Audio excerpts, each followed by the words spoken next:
Got to the hospital and told the guard at the front desk who we were. He brought us into a small private waiting room. A worker from the hospital came in a few seconds later and said, "Sorry, Dave didn't make it." I couldn't believe it.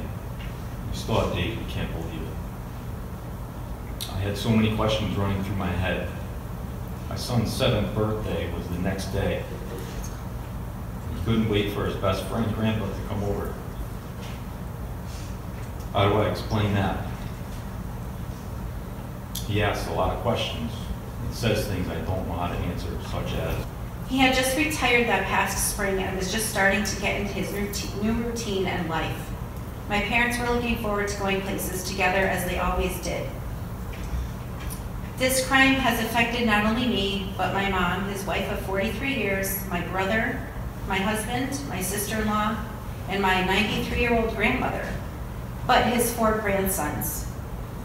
Grandpa was their best friend.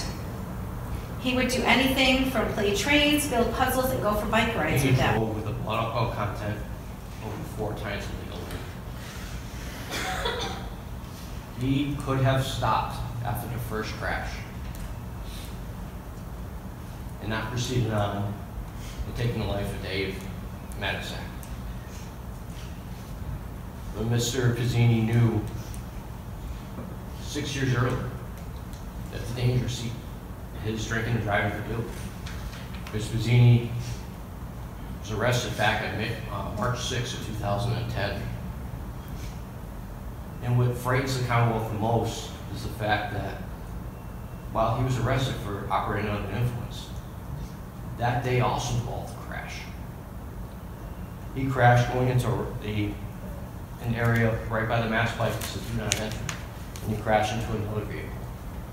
When the officers responded to the crash, they found that Mr. Pezzini was under the influence of alcohol. They placed him under arrest, and he was given the opportunity then to fix what he was doing. He went to the alcohol education program, and he didn't take that opportunity.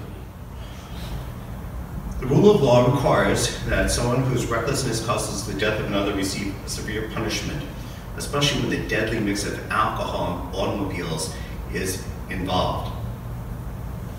It is of significant note in this case that you were nearly 4 times the legal limit.